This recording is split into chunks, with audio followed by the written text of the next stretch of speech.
Hi all. So now moving to next type of outer join, that is right outer join. तो इसका symbol ये है.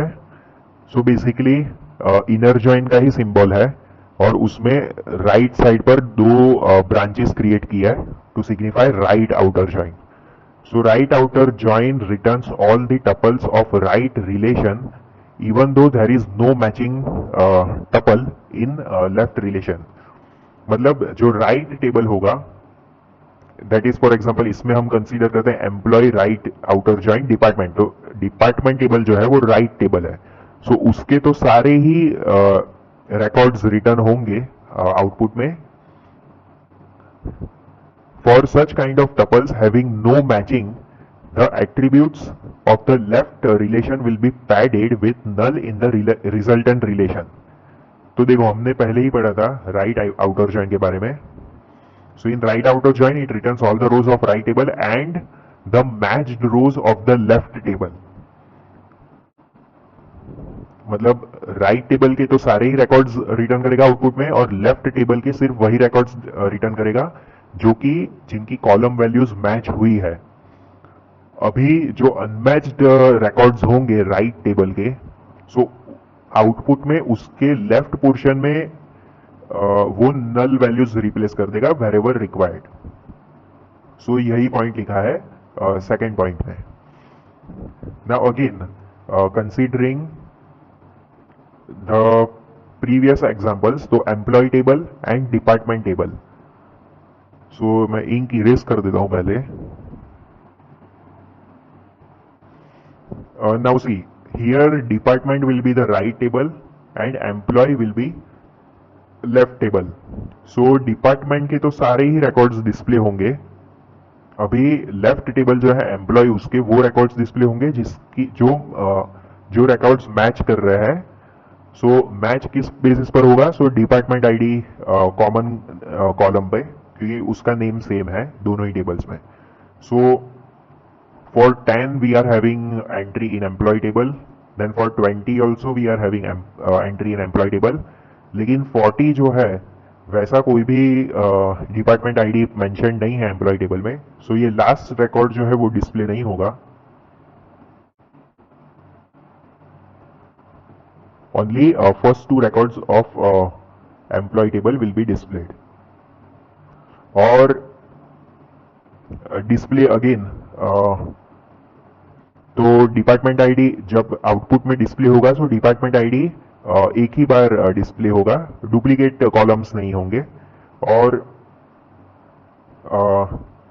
So output में अगर हम जाते हैं, या so this will be the output of right outer join. So employee ID, name, department ID column जो एक ही बार आया है एंड डिपार्टमेंट नेम. सो हमने देखा था कि राइट टेबल के तो सारे ही रिकॉर्ड्स डिस्प्ले हुए. नाउ लेफ्ट टेबल के मैचिंग रिकॉर्ड्स डिस्प्ले हुए हैं जो कि एम्प्लॉय टेबल है. और हमने देखा था कि 40 डिपार्टमेंट आईडी के लिए एम्प्लॉय टेबल में कोई भी रिकॉर्ड नहीं था. तो इन दैट केस जो लेफ्ट पोर्शन है आउटपुट का, उसमें नल वैल्यूज ऐड कर देंगे हम. So explanation will be returns all the departments, that is right table. Employees are shown if available, मतलब मैचिंग रोज के लिए एम्प्लॉय की information from employ table display करेगा, that is the left table. And department 40 has no employees, मतलब matching row नहीं है. So employ columns are replace with null.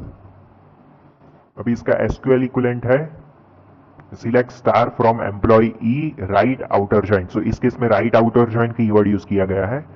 Right outer join department D on E dot department ID is equal to D dot department ID. अभी E और D employ और department table के LIS है, LIS name respectively. Employ का E, department का D. और इसमें again आपको कॉलम्स फिल्टर आउट करने की जरूरत नहीं है. डुप्लीकेट कॉलम्स नहीं डिस्प्ले होंगी आउटपुट में.